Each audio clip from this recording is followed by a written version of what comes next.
Well, happy Thursday, everyone. Welcome to the Today Show. My gosh, 4 days gone by already this week. And tomorrow we'll have been broadcasting for 3 full weeks, every day of the week. Wow. I've never worn so much makeup in my whole life. Every day on the air. So, good morning and welcome to our VIP show. Very important people, voices of Indigenous people, voices of veterans. And on Thursdays, we feature our Indigenous communities, our disabled communities, our veterans communities, and any other community that wants to be here. But right now, that's our focus. Of course, that's because the Disability Channel hosts programs and employment opportunities for the disabled community and our veterans. And so that's our mother network. And so we dedicate Thursday to all of that. Just a couple of announcements. Thanking, first of all, Your Home TV for our partnership, and been amazing times. Also to Kathy Bell. I got to spend an hour with Kathy Bell yesterday. And when you're a guest on the show, the channel sends you out a letter and a gift from the channel, and Kathy's in charge of all that, and she does an amazing job. So kudos to Kathy Bell this morning. And let's see. Today, our giveaway for today, Nadzin and I will be giving a gift today for the Friday booty call. Not a booty call, but our booty, we call it. We're going to give away 2 seats to our upcoming event called the Recovery and Performance Summit. So we'll talk a little bit about that later on. And I understand that Jay is going to come in and have a little visit with us later on in the show. So let's get started, because Nadzin DeGagne is my guest and co-host and colleague. And wow, she just has so much going on. But anyway, this is a topic today that we want to discuss: missing and murdered Indigenous women, and the pandemic around that, as Nadzin would call it, a pandemic. So I'm just going to bring Nadzin into the studio right after I share with you our 30-second drop down, where it has snowflakes going up, if you've ever seen such a thing. And this is an opportunity for you to advertise with us, sponsor a show, donate money to the Disability Channel. We're a nonprofit organization. So let's do our 30-second break and give me a chance to bring Nadzin into the studio.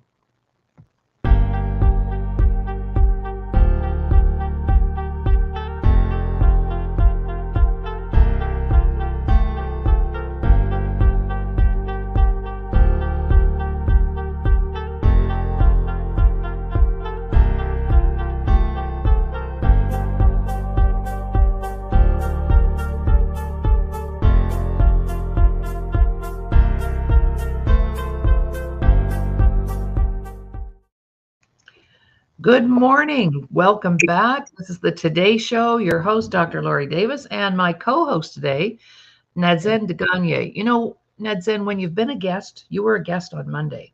Yes. But when you get invited back, you're a co-host. Perfect. So we're moving up in the world here. You are, like 4 days, you got a promotion. Wonderful. Well, keep working hard, eh? That's right. That's right. So I would love it if you would just share with our viewers, because perhaps someone missed the show on Monday. But you know, Monday's show, when you were on, we had over 400 people download the show. And that's like super amazing. That is amazing. That gives me goosebumps. I just think that's really neat. Right. So let's just share a little bit about you with our viewers, your career path and what kind of work you did, and a little bit around that to get the viewers to get to know you a little better, because you and I are going to talk today about yet another pandemic that's going on. Mm-hmm. And there are many of them, and people are not aware of them. So over to you for some intro. Perfect. Thank you so much, Laurie. Good morning. My name is Nadzin DeGagne. I come from Saskatoon, Saskatchewan. I am Algonquin from Quebec. The type of work that I have been doing, I've been a youth care worker for 17 years. I've worked a lot around the justice section when it comes down to that. So I've worked a lot with our youth that are going in and out of incarceration, getting in trouble with the law, making poor decisions. And then also working with adults as well. So working with ex and active gang members. I've done a lot of work in the courthouse. I've been an Aboriginal court worker. It's also where we piloted our program for New Horizons, which is the one that I speak of with our youth being in and out of incarceration. And I've just done a lot of work walking along with our people. I worked for the Indian Métis Friendship Center, and we were raised Roman Catholic. But I always knew that there was a part of me that was missing and a part that I just did not understand. So it's very common that it's not something that's spoken of, that we're Métis, that we come from this, that we come from that. So it was kind of like a little secret, as you mentioned as well, right, in the family. And when I entered the doors of the Indian Métis Friendship Center, it hit me like a ton of bricks. And it's like your culture. It's your culture, Nadzin. So then I started asking questions and I started learning and I started divulging. And it's like that piece of me that I felt was missing was found. Mm-hmm. So I'm very passionate about the work that I do. And I'm also very passionate about serving our people and helping our people kind of rise up and step up. So just a little bit about myself. Yes, excellent. And as we as we mentioned on Monday in our talk, and if you haven't seen Monday's show, I would just let everybody know right now. Go in and watch Monday's show. It was so powerful. But one of the components that we bring to the table in any culture and in any situation, of course, is our self-worth component. So why don't you do a bit of a testimonial with regards to your work reclaiming your self-worth and how that has impacted you? And then we'll get into our topic today. Perfect. The workshops literally saved my life. As I mentioned Monday that I wanted to be a surgeon, but then life situations started happening, and I always knew that I cared about people, and I always served them when I was younger. My mom would say, don't talk to strangers. I go talk to strangers. So didn't really listen too well on that part. But I just always knew that that's what I was supposed to do. So yeah, I started working into the field and realized, whoa, that saying where they say hurt people hurt people. Well, I was definitely a person that was hurting, and I wasn't really doing any justice walking alongside anybody that allowed me that gift and walking in their healing. So my cousin says, oh, Nadzin, you have to meet this lady. She is wonderful. And I was like, okay. And he said, Laurie Davis, you got to give her a call. Okay, perfect. So I reached out, we had a conversation, and what was it, that weekend or a couple weekends after, I was headed out to Buck Lake where you had your lodge, and I ended up taking reclaiming my self-worth. It was the best decision I could have made for myself. So when that saying is the best investment you can make is in yourself, that rings such truth. So I was able to come out there and I was able to let go of all the pains, the shame, the guilt, everything that I went through and all the choices that I made and all the life situations that might have just happened that I didn't know how to deal with. So when I went back to my field, I tell you, I was a force to reckon with. I poured that into my youth. It was always firsthand conversations, why they were making the decisions they were making. I took all the tools that you taught me, and I was no longer that hurt person helping hurt people. Now I was good. I had nothing connected to my past, and I put all that behind me. So I was able to walk forward with my youth in their healing in a proper way and be more effective at my job. So it literally saved my life. And then coming around here, the second round there was a matter of life and death. So these workshops are very inspiring, very, very motivational, empowering. And you get to invest in yourself and do the greatest work, because here I am pouring into everybody else. Well, why was I not important enough for that? Right. So it's just kind of relearning our thought patterns and understanding that we all have value and worth, and we all come to this earth with gifted and talents. So it's just getting back to that and unburying everything that kind of happened to get back to that true authentic self of yours. I always say we're limited editions. There's nobody in this world like us, and it's our indifferences that we should love most. That's what Yeah, separates us from the group. But those are also those gifts and talents that Creator gave us to be a part of this life, to be a part of this world, and to make the differences that we're supposed to make. So absolutely. So just off the cuff, a question that I just thought of actually, because you know that I've worked on and off reserves throughout Canada and the US for the last 25 years. And our materials and our workshops are very appealing to the Indigenous community. So, from your side of the fence, having participated, why do you think that is? What's your thoughts on that? I know that it's life situations that we have been through. So we speak a lot about residential schools because that is the truth. And that is what tore our people down.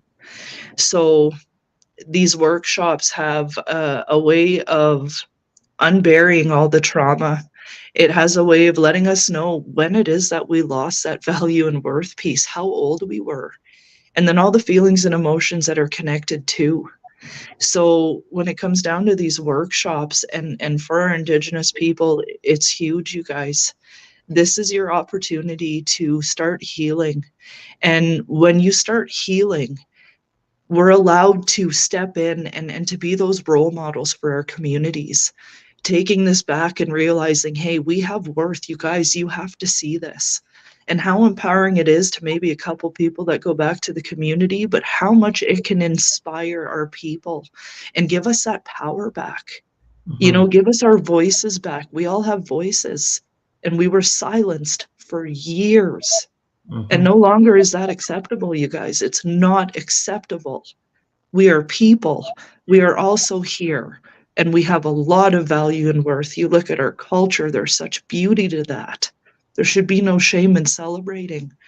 And Mm-hmm. because we were taught that we weren't allowed to do that, really breaks down the core of who we are as people.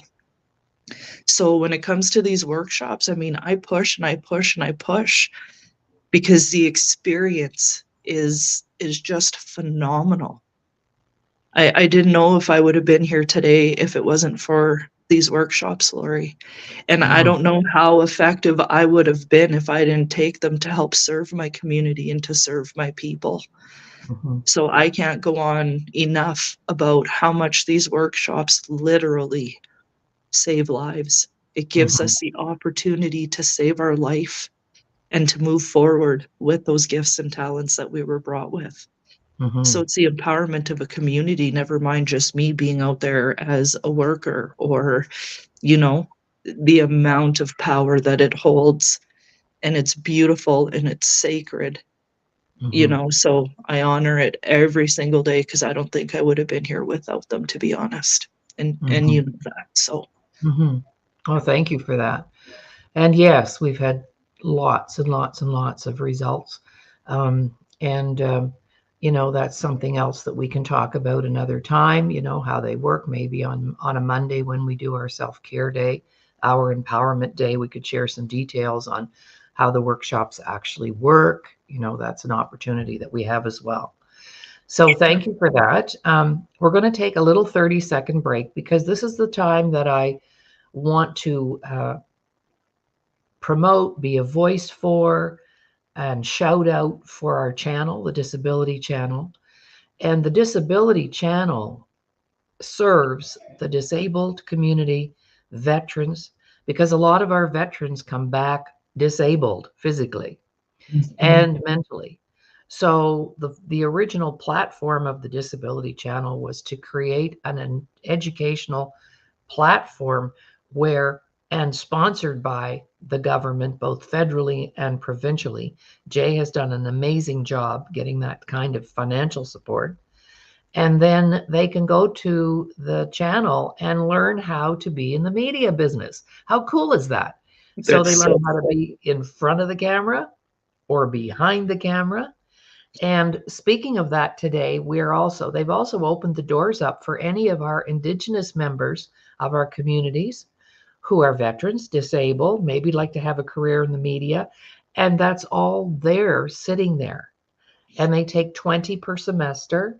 So I think they still have some seats for the next semester. So if this is something, and a lot of it's done virtually, so you don't have to travel to Toronto to do it.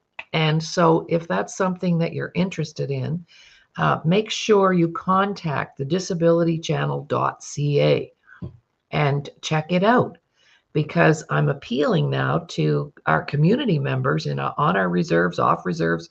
If this is something that you would like to do as a career, then get a hold of the Disability Channel. And by the way, Jay also shared, he'll be in a little later to give us a hello, but he also shared that 85% of their graduates get jobs immediately. Mm. There's such a demand. So I'm putting that out there today on our VIP show just to share that with you. So we'll be back in 30 seconds. And of course, we are open to receiving sponsorships, advertising. So if you have a product, a program, a service, and you'd like us to clip it out there during the show, then let me know. And you can be on the show and building your business. So here we go.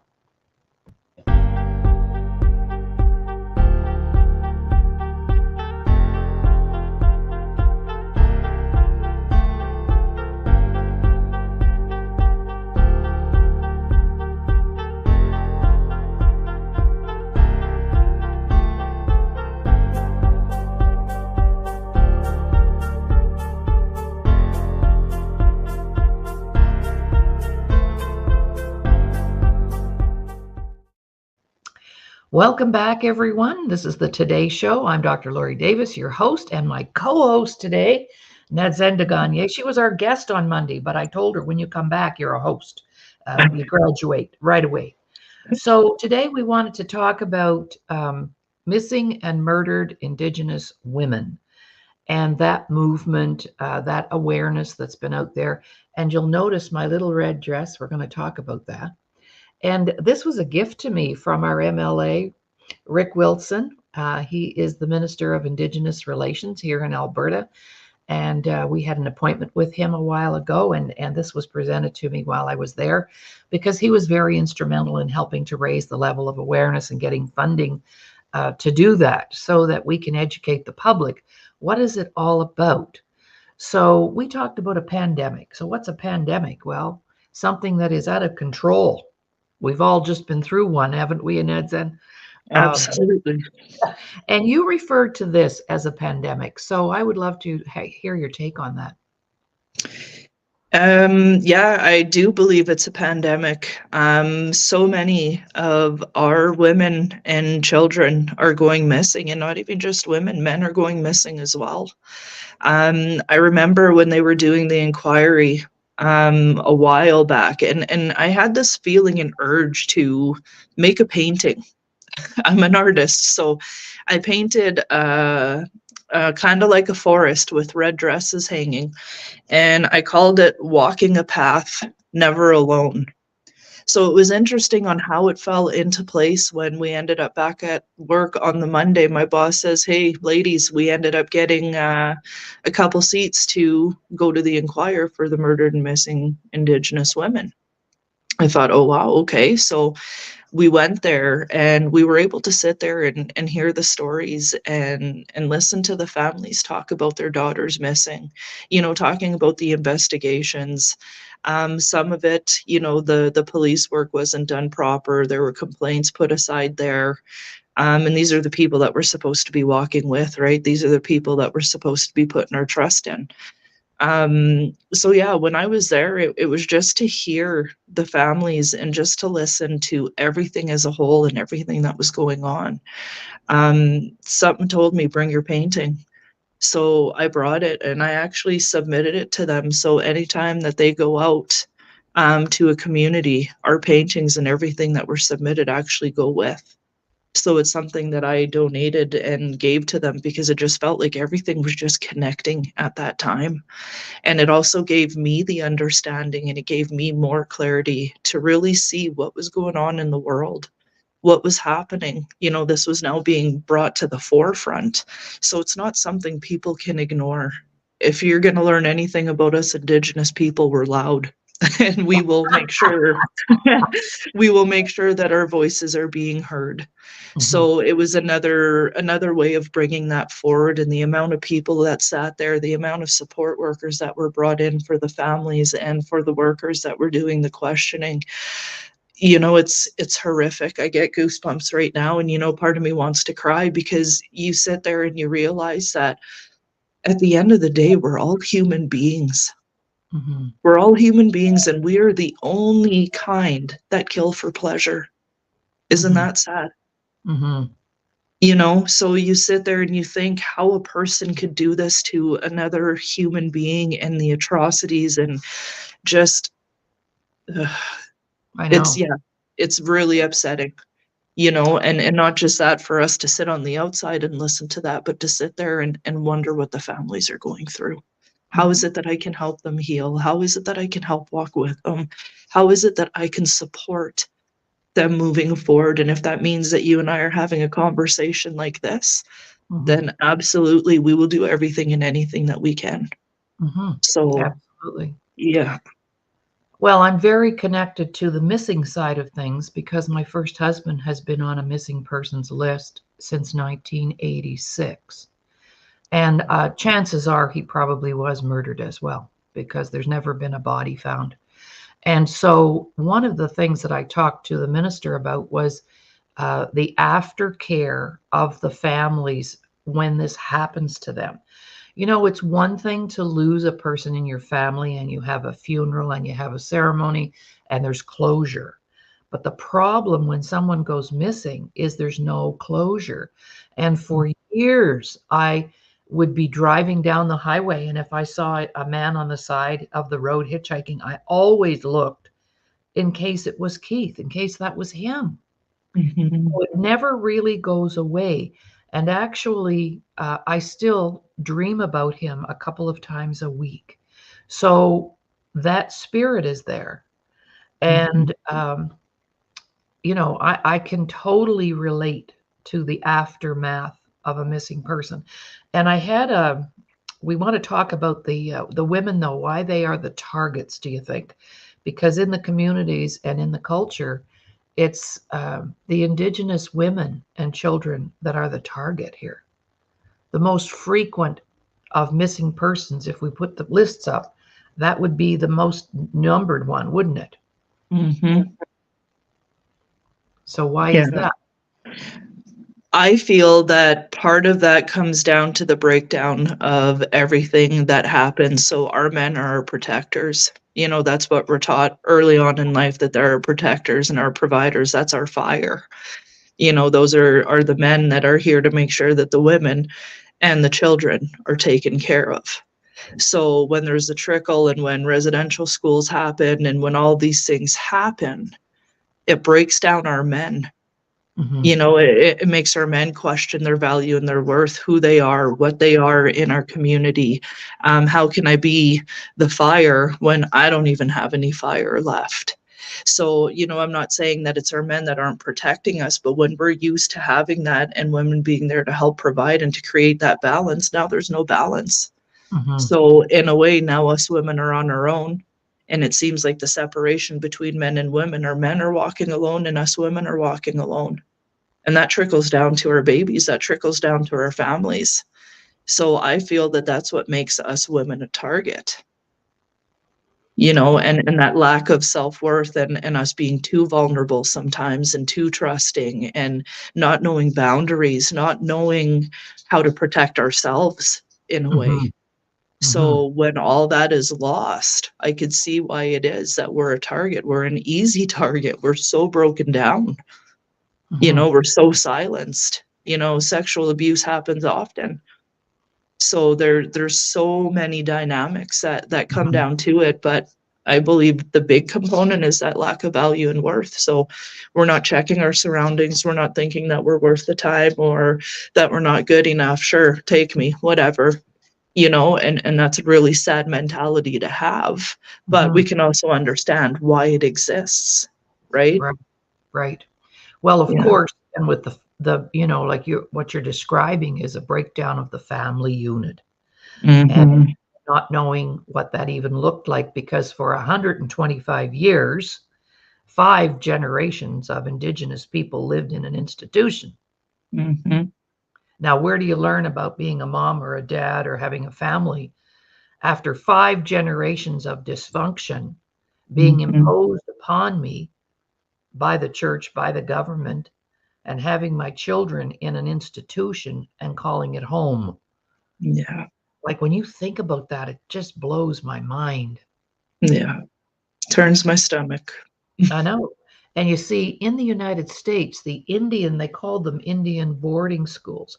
Well, they had only lasted 40 years, not 125 years like here in Canada. So that's why our Native Americans were able to hang on to their traditions so much more readily than we could, because Mm-hmm. the length of time in those institutions was 40 years. And then the government threw it out and said, no, we're not doing that anymore. Yeah. So in Canada, though, I was shocked, Nadzin, when I came to the West. You see, the last residential school closed down in Nova Scotia in 1962, Mm-hmm. but the last residential school in the country didn't close down till 1996. Yes. And I didn't know that till I had a client at the lodge, young woman in her 30s, and she was there doing her work, and she started talking about what they did to her and her brother when they entered the residential school. And I'm going, because I'm from the East, and I'm going, what are you talking about? They went out years ago. No, Yeah. they didn't. I Yeah. was shocked. I was totally shocked. Yeah. So let's do a bit of statistics. I did do a little research, and of course, just for public knowledge, May 5th, that we just had it, is Red Dress Day. And this is the symbol, to know, to recognize that we're aware of what that means and what it's about. It's called Red Dress Day. And you mentioned your piece of art. I can't even imagine how beautiful that must have been, even though it was a sad uh, item that you were representing. And they chose the color red because culturally, red is the color to call home the spirits.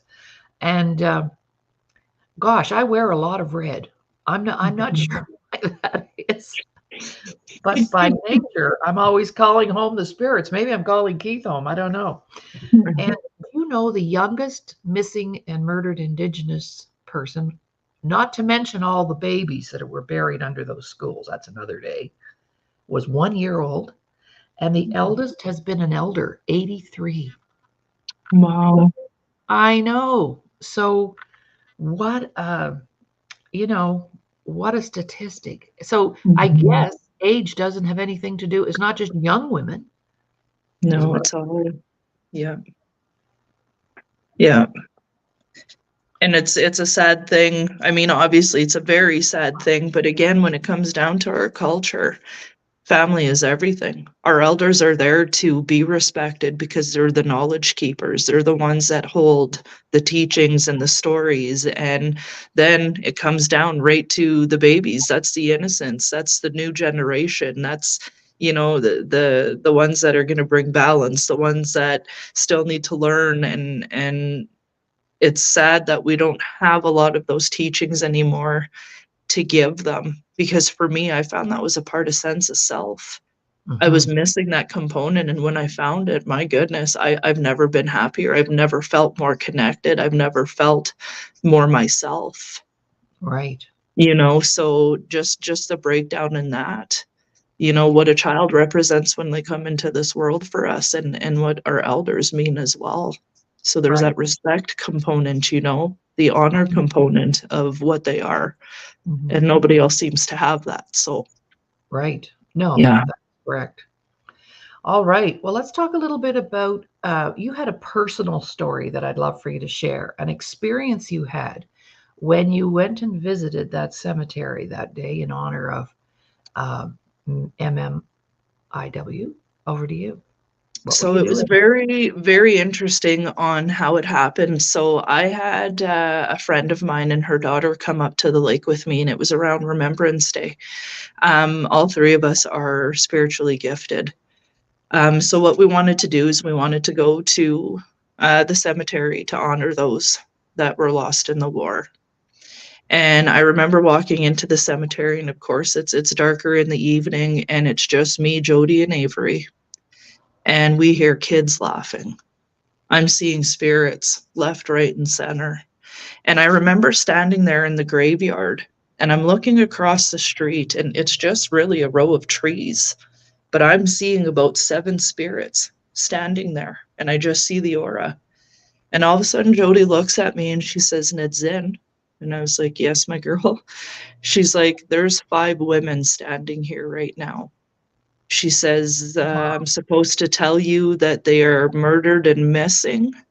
And that's why they're not in the cemeteries, because they haven't been found yet. Now, Jody didn't know anything about murdered and missing Aboriginal women. She didn't know anything about this. So keep in mind, I had just made this painting. I just felt that I had to paint it. This happens over the weekend. She brings that to my attention. And then when I head back to work Monday, my boss says, hey, by the way, we just happen to be invited to the inquiry. And that morning I had shivers, and I was like, oh my goodness. So it's almost like it ignited something in me. Like those women approached me to say help, because I do have that gift and ability. Mm-hmm. And really, that's when my passion in this just grew. And that's when my voice started coming out. And that's when I started looking into things. And when I went to that inquiry, I listened and I paid attention and I asked questions and I inquired myself. Mm-hmm. So it's really interesting on how all of that fell into place. And that's what she brought forward. And then that's where we ended up being. So me bringing that painting, it's like all the pieces just came together. Mm-hmm. And I've never been so passionate or inspired since then. And a big reason why I walk hand in hand with my people. Mm-hmm. So yeah, it was quite an experience. Mm-hmm. Yeah. Well, there has been a lot of, that's fascinating. There's been a lot of work done to raise, from what I'm understanding, to raise the awareness, to get it out there that this is an issue, this is big, this needs to be looked after. But it is my understanding that there's really not any solid organization that's actually engaging in activities. And yes, they do their walks and they do their awareness events and so on. But as far as, stepping in and actually supporting in some way. And so that's something that I'm very interested in getting involved in, because there's so much work to do for the families after the fact. I mean, how many moms out there or dads, you're shopping and you just turn your back and your little kid disappears, the panic that comes over you, you find them 10 minutes later. But just imagine how that panic would be intensified if you didn't find them that day.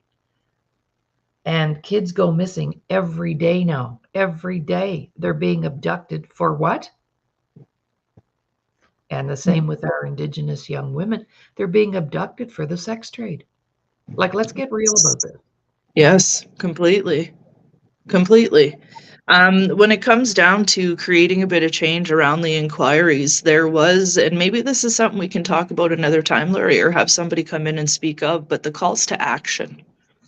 So it was a big thing with the government, and part of it came from this inquiry of the murdered and missing Aboriginal women.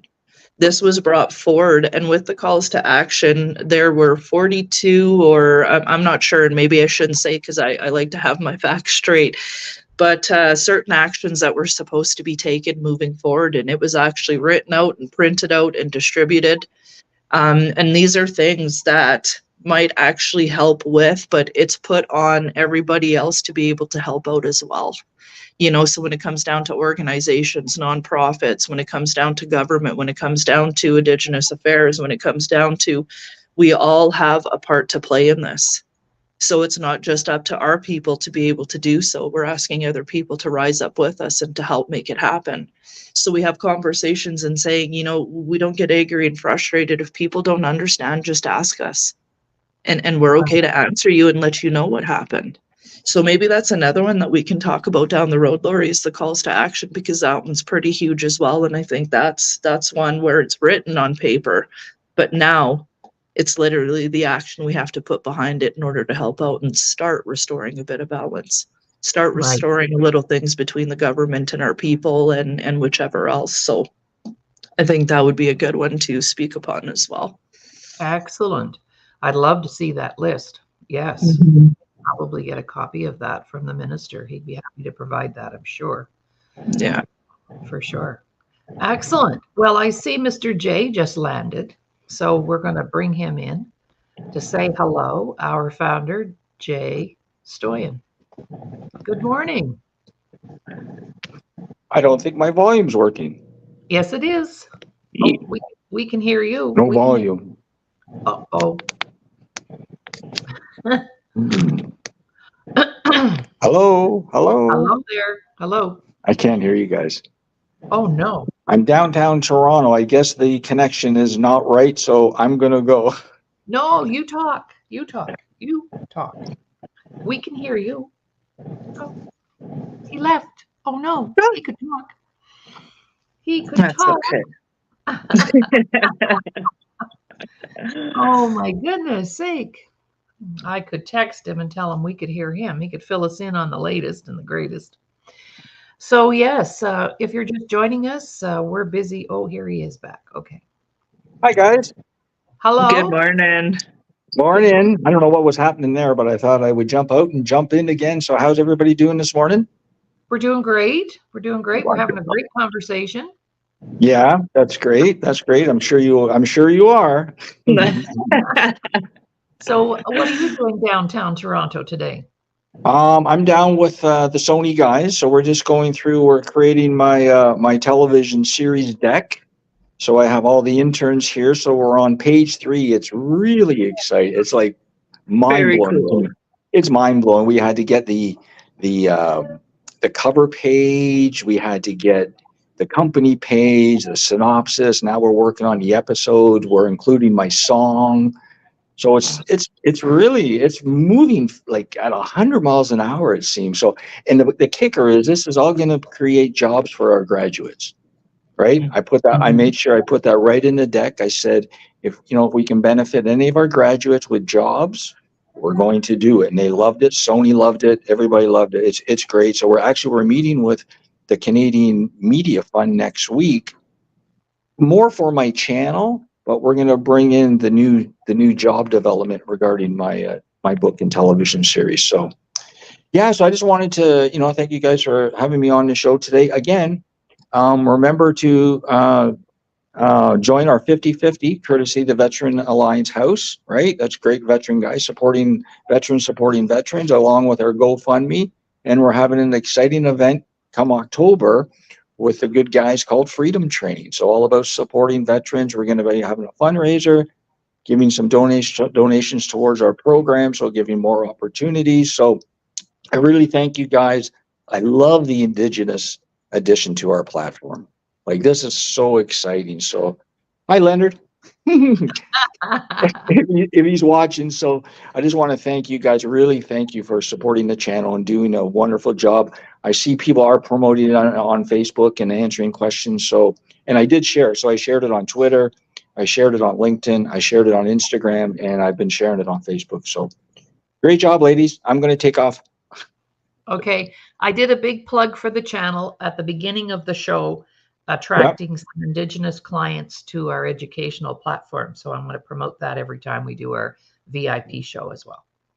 Yeah, and this is great. I just want to let you know, so if anybody out there is looking for new investments, this investment through the television world, television series, and Sony and AMG and all the guys here, it's a great return on your dollar. So I'm just letting you know, this is not a handout. I'm not looking for support, donations, contribution. This is a business transaction where if you're an investor, there's nothing like investing in show business. That's true. So there you go. Okay, guys. Have a Okay. beautiful day, Jay. We'll Okay. talk tomorrow. Okay. Bye-bye. Bye. Got such good energy, that guy. Love it. I know. Yeah, And I can't gets wait. me hyped. He wrote his book 20 years ago, Flanagan's Life Yes. Inside an Irish Street Gang. And it's based on his own story. And he wrote the book 20 years ago. And now it's going to be a television series. I'm so looking forward to it. I know. How cool is that? Very cool. Yeah, for Very sure. cool. Yeah, you bet. All right. Well, we're going to take a little 30-second break here and come back and wrap up the show. Today, we're talking about missing and murdered Indigenous women, but also men and children, not to be excluded. And there are reasons for that, and we're going to try and do something about it. How cool is that? All right. We'll be right back.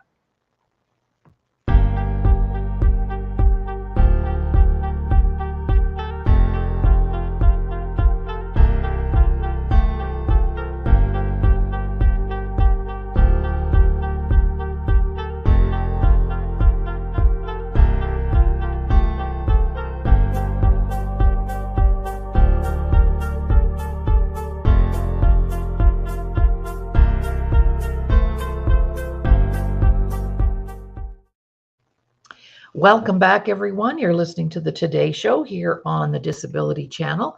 And my co-host today, Nadzin DeGagne. And we're just chatting it up like we always do when we're together.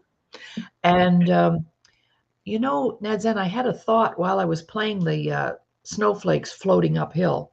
You know how many Indigenous businesses there are right now? And how many artists there are and authors? We need to get them advertising their stuff on this particular day. Completely. Bring them on board. It's very cost effective to advertise, and they can get funding for that if they're building a business.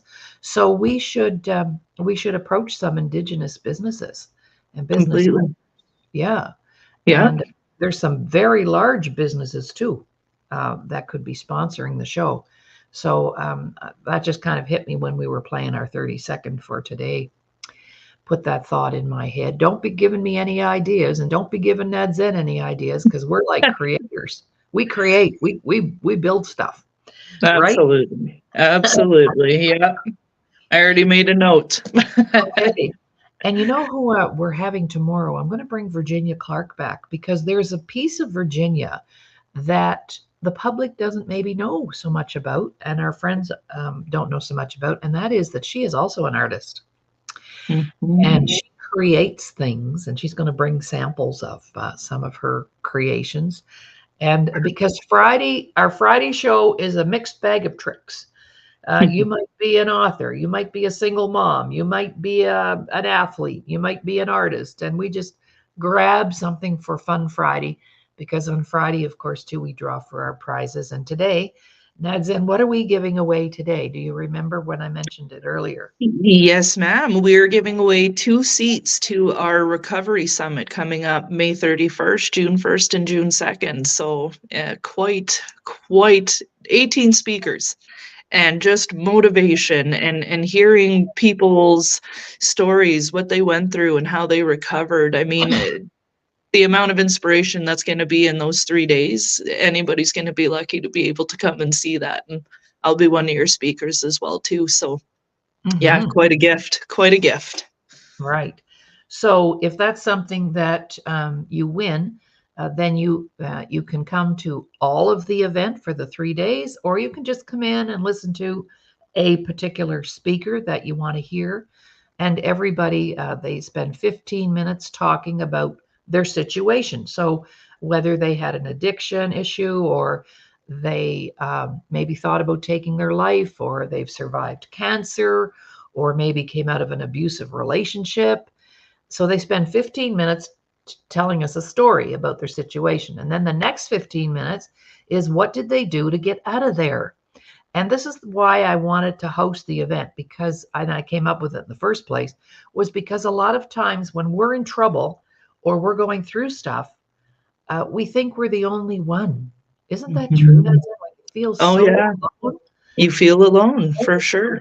Absolutely. And you're not alone. Many, many people would I mean, there's 8.5 billion people on the planet. I mean, you're not the only one. Okay. Exactly. So this helps us to see and connect with people who maybe are in similar situations. And then the last 15 minutes, we have the speaker talk about what their life looks like today. So it's an inspirational, educational, motivational. And the first one was hosted by Doug Smith, former NHLer, and myself. And we Yes. hosted the first one.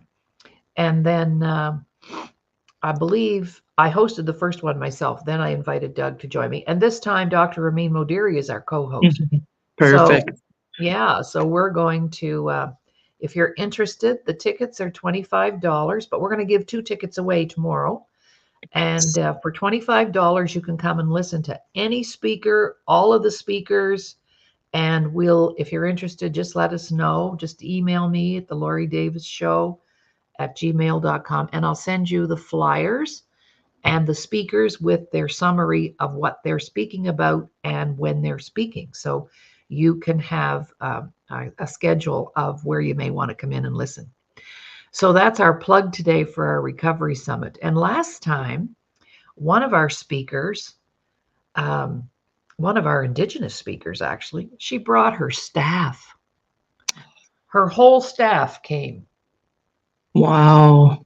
So, as part of their personal development, she wanted Hmm. she wanted them to be able to come in and hear. So, it's not just individuals; it could be groups of people Yeah. that want to come. So, if you have a staff that you need inspired, and we love to have, we try to include all cultures, male, female, two-spirited people. I mean, we're just all across the board. So you'll be able to connect with at least 1 or 2 people on the platform, Hmm. right? For And, sure. Yes. let's put a plug in for you. What are you going to talk about this time? This time I'm going to be speaking about my marriage and the abuse that I went through in the marriage, and some of the things that I faced in between, and exactly that, how I came out on top, what I ended up doing for myself. Vulnerability is the cloak that I'm going to be wearing because I have learned that it is strength.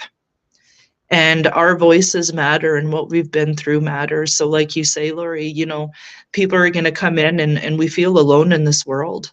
But people I know are going to very much be able to connect. We have 18 different speakers with 18 different recovery stories. So, yeah, the one thing I've learned is that vulnerability is a strength. And it's time to get the stories out. I didn't realize that I was living in a domestic violence relationship until I got out of it. And Wow. then I realized, okay, this was not okay. This was unacceptable. But a big part of that came down to me and my lack of value and worth.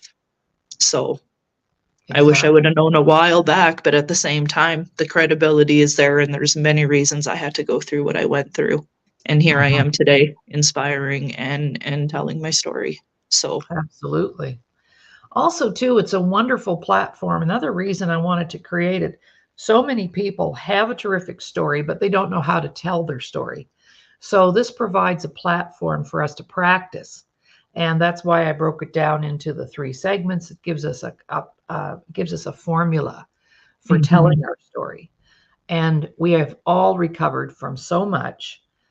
It could be anything, a disability, it could be a mhm, learning disability, it could be financial recovery. I mean, it could be anything. for And sure.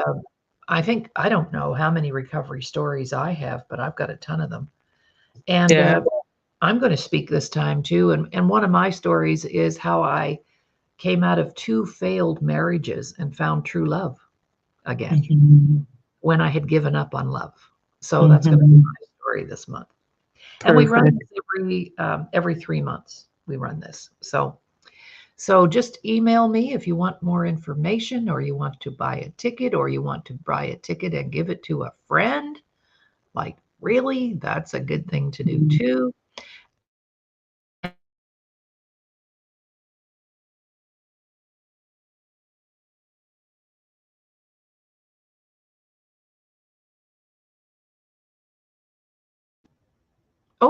I'm back. If you're a speaker and you sell tickets, you can keep the money.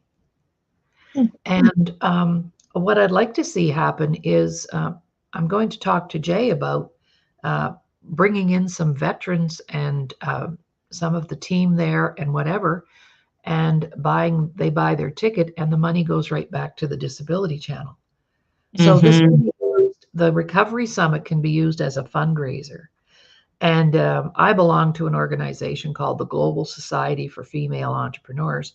I was at a directors meeting yesterday and I told them if anybody from GSFE buys a ticket, that money goes directly back to GSFE because it's a nonprofit as well. So it's a win, win, win, win, win. And every speaker donates a gift. So there's prizes. We always have prizes because prizes are right. Okay, well, you know what? Our time is up. I'm going to turn the mic back over to you for words of encouragement for anybody out there that's listening to the show today. Anything that we said, the only thing we ask is that you share the show, because if you shared this show, that might really help somebody. Completely. Over to you, Nadzin.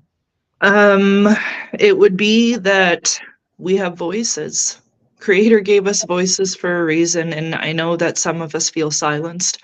I know some of us feel that when we speak, we're not good enough, and it's really sad that, you know, that's what's been broken down in our communities. So if I can say anything, I've said it in the beginning, the best investment you're ever going to make is in yourself. And yes, we have to go through the nitty-gritties, and yes, we're going to pull the Band-Aid off, and we're going to get to the core.